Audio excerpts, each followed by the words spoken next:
أعلى موبايل في سلسلة النوت بتاعت شاومي السنة دي ريدمي نوت 12 برو بلس، سعره حاليا في الإمارات حوالي $375 للنسخة 8 256، ودي اللي احنا جربناها. الحقيقة الموبايل مبهر في حاجات كتير، ومن أول ما فتحته وشفت تصميمه حسيت إنه موبايل قوي. أنا جربته لمدة أسبوع تقريبا، وفي الفيديو ده هقسم لك المراجعة كالتالي. هقول لك في البداية على أقوى 6 مزايا عجبوني في الموبايل، وهي دي اللي خليته موبايل قوي، وبعدين هكلمك عن تجربتي مع حاجات مهمة زي البطارية والشبكات والتجربة الصوتية، وفي الآخر هقولك على 3 عيوب أو 3 حاجات بس هي اللي ممكن ما تعجبكش في نوت 12 برو بلس. بس كالعادة قبل ما نبدأ عايزك تنزل تعمل لايك لأنه بيفرق كتير في انتشار الفيديو، ولو كنت أول مرة تشوفني اشترك في القناة وفعل الجرس.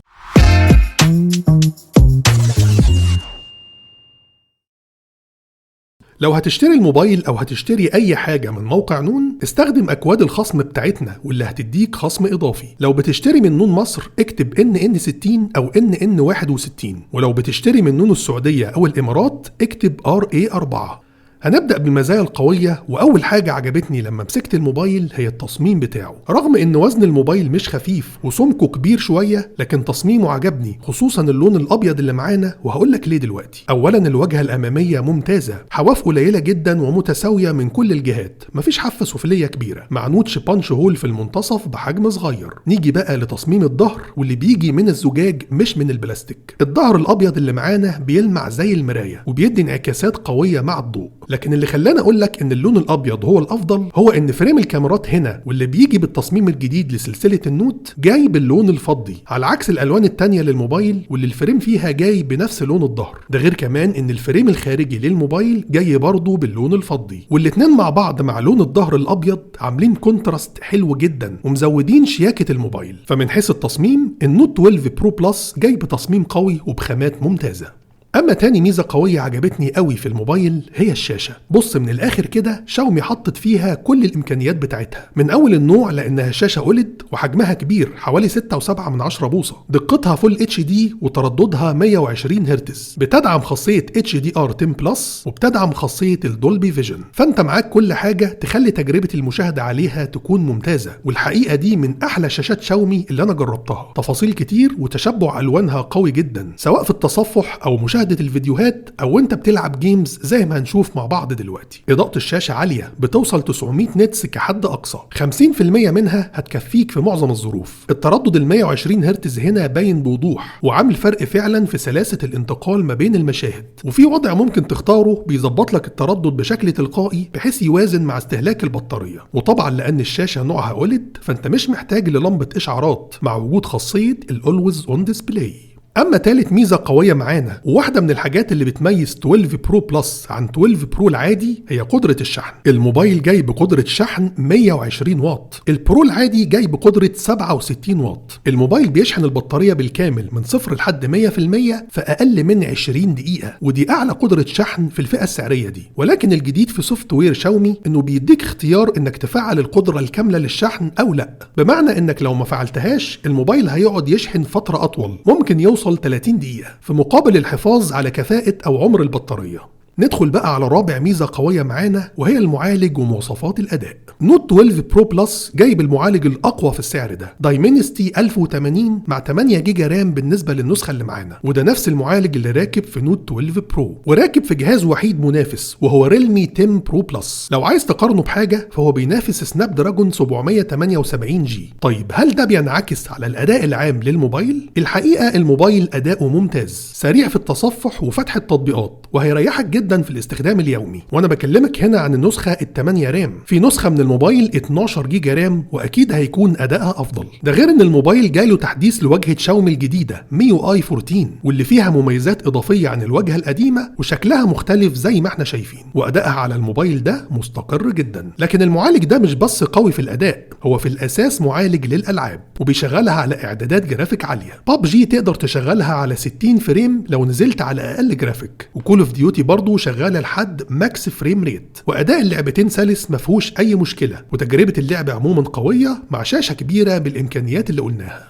نيجي بقى لخامس ميزة قوية وتاني حاجة بتميز ال 12 برو بلس عن ال 12 برو العادي، وهي الكاميرات الخلفية، وخصوصا الكاميرا الأساسية واللي بتيجي بدقة 200 ميجا بكسل. طبعا الكاميرا بتدي تفاصيل كتير جدا خصوصا على وضع ال 200 ميجا، ولكن أنا ما بعترفش بالأرقام قوي، ومش ده اللي خلاني أحطها في المزايا القوية. معالجة الألوان هي أكتر حاجة عجبتني. أولا الصورة فعلا بتكون حادة ومنورة، كمية الإضاءة فيها عالية. ثانيا بتشبع الألوان بشكل قوي ولكن بتدي اللون الحقيقي، وده طبعا على الوضع العادي، لأنك لو فعلت وضع ال AI هتاخد تشبع أقوى بكتير. الصورة هتكون أجمل وهتديك ألوان زيادة عن الحقيقة لو حابب تعمل كده. من أقوى المزايا برضو تعامل الكاميرا مع الإضاءات العالية المباشرة. الشمس في الصورة دي مثلا قوية وفي وش الكاميرا، مع ذلك ألوان وتفاصيل باقي الصورة باينة بشكل واضح. ده غير إن تصوير الكاميرا في إضاءة ضعيفة بيدي نتيجة قوية خصوصا مع تفعيل الوضع الليلي، واللي بيزود الإضاءة بشكل كبير وبيفرق في جودة الصورة بشكل عام. أما الكاميرا التانية الخلفية هي كاميرا عريضة وايد أنجل بدقة 8 ميجا بكسل. طبعا تفاصيلها أقل بكتير ولكن معالجة ألوانها عجبتني جدا، ومن أحلى الكاميرات العريضة اللي أنا جربتها. الألوان تقريبا زي الكاميرا الأساسية بالظبط. وضع ال AI بيعمل نفس التأثير في تشبع الألوان. تعامل الكاميرا مع الإضاءات العالية المباشرة تعامل قوي، هتحس تقريبا إنهم نفس الكاميرا في معظم الصور، ولكن طبعا صورها في إضاءة ضعيفة بتدي نتيجة أقل لأن فتحة العدسة فيها أضيق، ولكن الوضع الليلي شغال معاها وبيحسن شوية في نتيجة الصورة. أما آخر كاميرا في الموبايل وهي كاميرا السيلفي هنشوفها مع بعض في التجربة كمان شوية.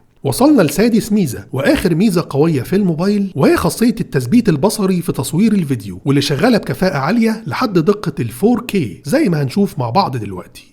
ده تصوير فيديو بموبايل ريدمي نوت 12 برو بلس. الموبايل بيصور فيديو بالكاميرات الخلفية لحد دقة 4K على 30 فريم في الثانية، وبالكاميرا الأمامية لحد دقة فول HD على 60 فريم في الثانية. الموبايل طبعا بيدعم التثبيت البصري وده شيء متوقع في الفئة السعرية دي، والتثبيت البصري شغال لحد دقة ال 4K. احنا كده بنصور على دقة ال 4K، واضح جدا تأثير التثبيت البصري في تصوير الفيديو. الاهتزاز بسيط جدا او يكاد يكون مفيش اهتزاز اصلا واحنا بنصور.